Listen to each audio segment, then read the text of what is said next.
warahmatullahi wabarakatuh. Waalaikumsalam warahmatullahi wabarakatuh. Baik, apa kabar kalian hari ini? Alhamdulillah, luar biasa. Allahu Akbar. Oke, sebelum kita memulai pelajaran hari ini, silahkan ketua kelas memimpin berdoa terlebih dahulu. Baik, sebelum kita mulai pelajaran, marilah kita berdoa bersama-sama. Doa dimulai.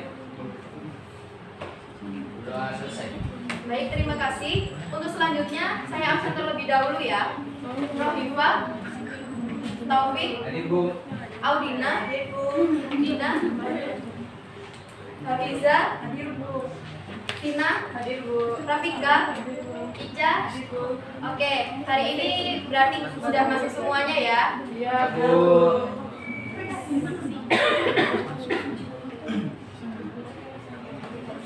Sebelum kita memulai pembelajaran kita hari ini, alangkah baiknya kita ice breaking terlebih dahulu.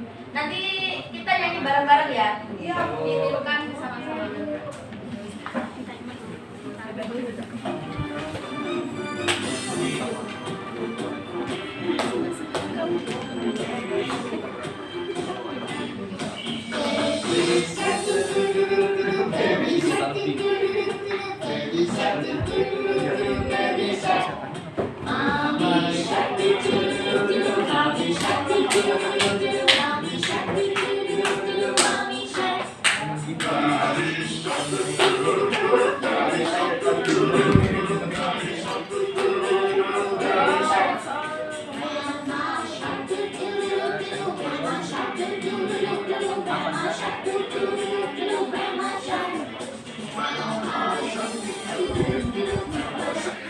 Oke, terima kasih. Kali ini kita akan mempelajari tentang kondisi geografis negara Indonesia.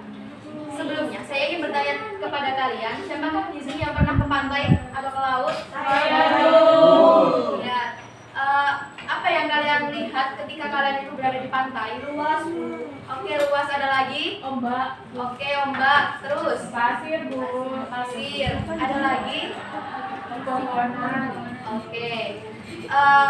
Jadi di Indonesia itu lebih banyak daerah yang berair, maksudnya perairan daripada daratannya. Sehingga di Indonesia itu disebut dengan negara maritim.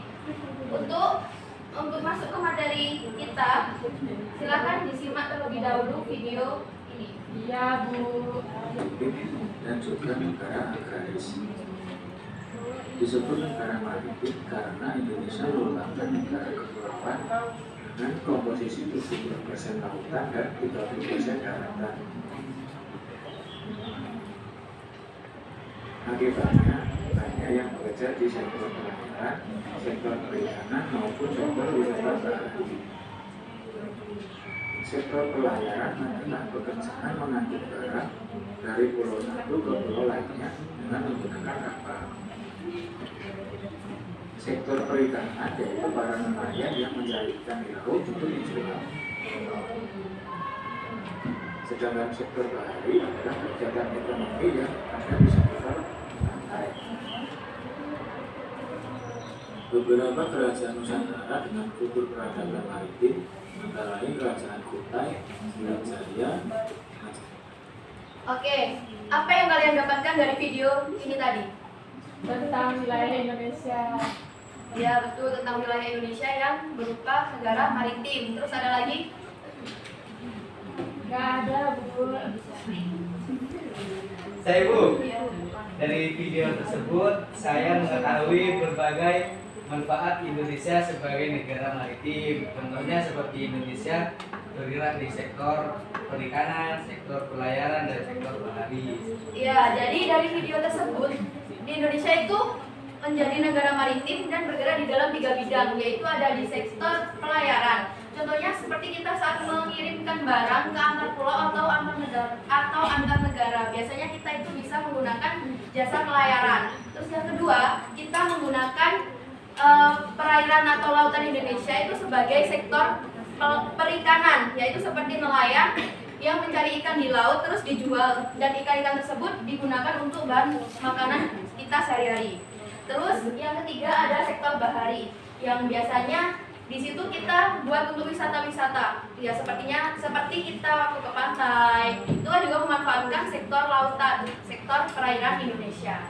Nah, untuk meningkatkan pemahaman kalian, silakan dibuka buku siswa kalian yang bab negara maritim. Silakan dibaca terlebih dahulu. Ibu kasih waktu selama 5 menit.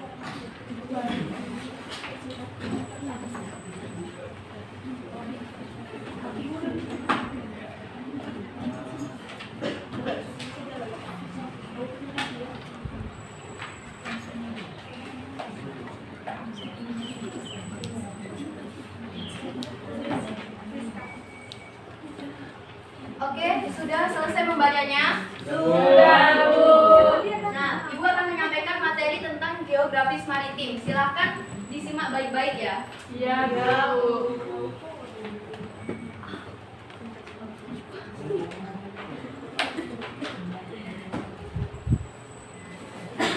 Apa sih itu negara maritim?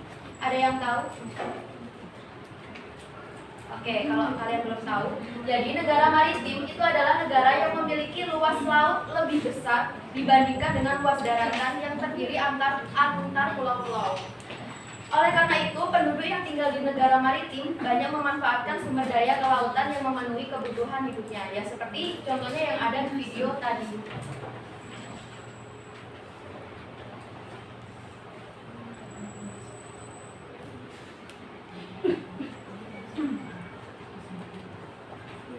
Terus, kenapa sih kok Indonesia disebut dengan negara maritim? Selain Indonesia itu memiliki wilayah perairan yang luas, Indonesia itu juga diapit oleh 2 samudra, yaitu Samudra Hindia dan Samudra Pasifik. Oke.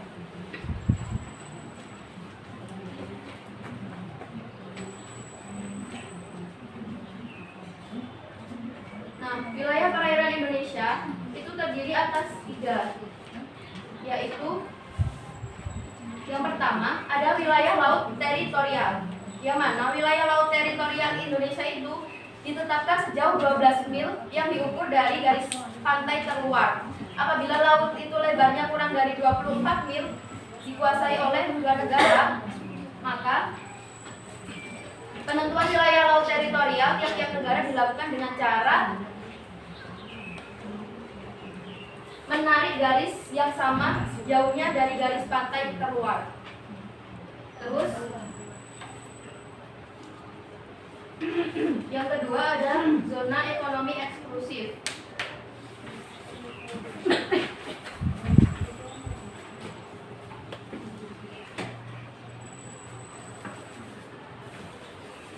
Zona ekonomi eksklusif yaitu perairan laut yang diukur dari garis pantai terluar sejauh 200 mil ke arah laut lepas. Apabila zona ekonomi eksklusif suatu negara berhimpitan dengan zona ekonomi eksklusif negara lain, maka penetapan melalui perundingan 2 negara di dalam zona ini, bangsa Indonesia mempunyai hak untuk memanfaatkan dan mengolah segala sumber daya alam yang terkandung di dalam laut tersebut. Yang ketiga, ada batas landas kontinen, yaitu garis batas yang merupakan kelanjutan dari benua yang diukur dari garis dasar laut ke arah laut lepas hingga kedalaman 200 meter di bawah permukaan laut.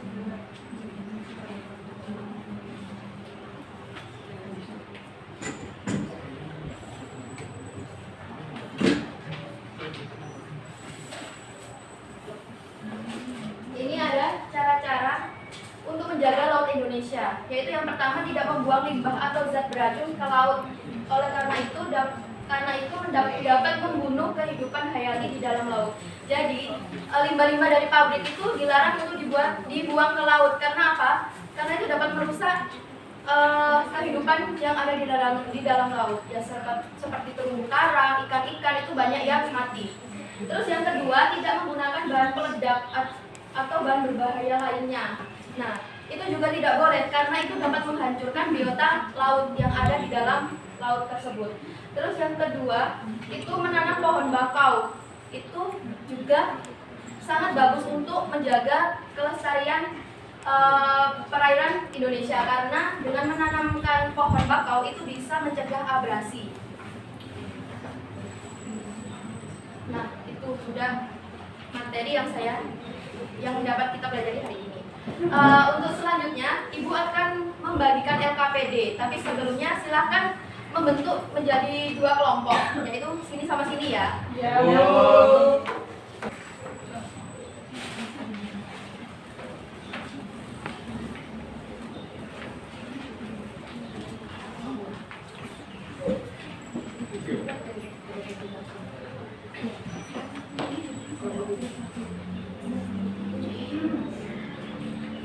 Baik, di situ Ibu sudah membagikan 2 LKPD. Nanti saya minta untuk perwakilan kelompok mempresentasikan hasil kerja kalian di depan. Ibu. Baik, Bu.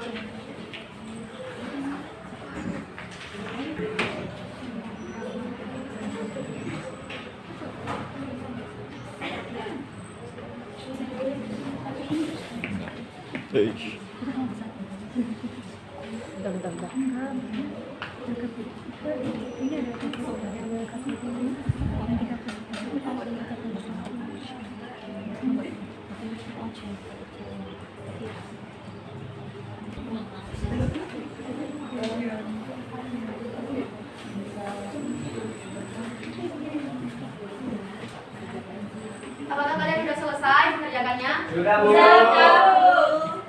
Baik, untuk mempresentasikan saya memilih untuk kelompok 2 terlebih dahulu mempresentasikan di depan. Silakan perwakilan kelompok untuk maju ke depan. Baik, Bu. Ibu.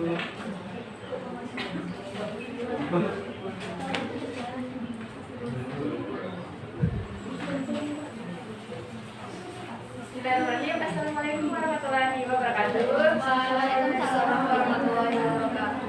Perkenalkan, sebelumnya kami dari perwakilan dari kelompok 2 akan mempresentasikan hasil dari kerja kelompok kami.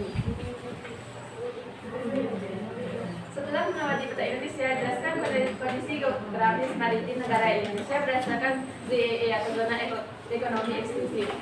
Jawabannya yaitu zona ekonomi eksklusif yaitu perairan laut yang diipu dari garis pantai terluar sejauh 200 mil ke arah laut lepas.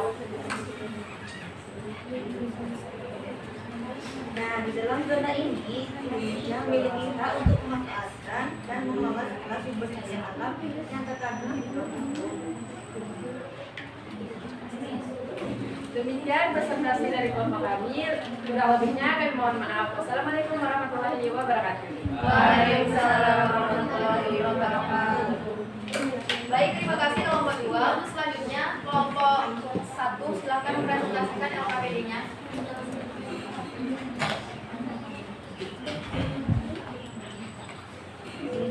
Baik, di sini kami akan mempresentasikan hasil kerja kelompok kami.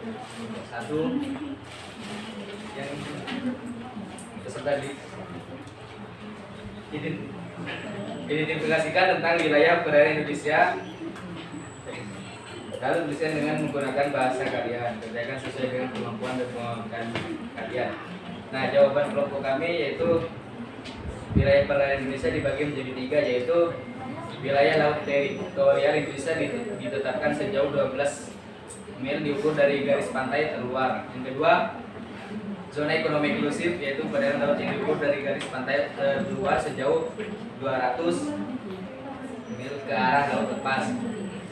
Lalu yang ketiga, garis landas kontinen adalah garis batas yang merupakan lanjutan dari benua yang diukur dari garis dasar laut ke arah laut lepas hingga kedalaman 200 meter sebuah permukaan air laut. Sekian dari kelompok kami. Assalamualaikum warahmatullahi wabarakatuh. Waalaikumsalam warahmatullahi wabarakatuh. Baik, kalian semuanya hebat. Boleh tepuk tangan terlebih dahulu. Untuk selanjutnya, Ibu akan membagikan soal evaluasi untuk mengukur kemampuan kalian sejauh mana sih pemahaman kalian tentang materi kita hari ini. Ini bentuknya individu ya, jadi dikerjakan sendiri-sendiri. Hai, Bu.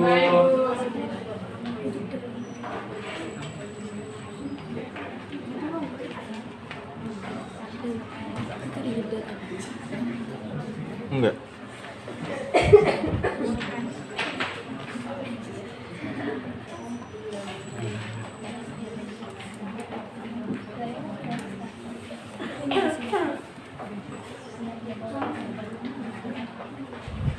Apakah kalian sudah selesai mengerjakannya? Sudah, Bu.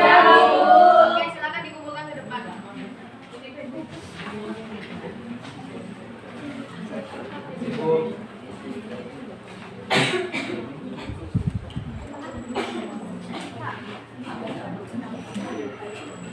Oke, materi kita hari ini sudah selesai.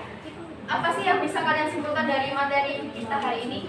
Ada yang bisa? Boleh angkat tangan dulu. Ya, Mbak Ica, silakan. Kesimpulan dari pembelajaran hari ini adalah Indonesia sebagai negara maritim terletak di antara dua samudra yaitu Samudra Hindia dan Samudra Pasifik dan memiliki 5 kondisi perairan yaitu TPI, batas landas kontinen dan wilayah laut teritorial. Oke, ada lagi yang mau menyimpulkan? Saya dulu. Iya, silakan Mbak Vina. Indonesia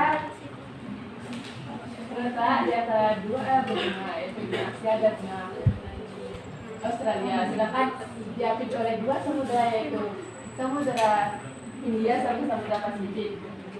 Dan adapun cara melindungi laut yaitu yang pertama menanam bakau, yang kedua tidak membuang sampah, dan yang ketiga yaitu tidak ada keboboman ya lagi ya. Oke, semuanya pintar sekali ya hari ini.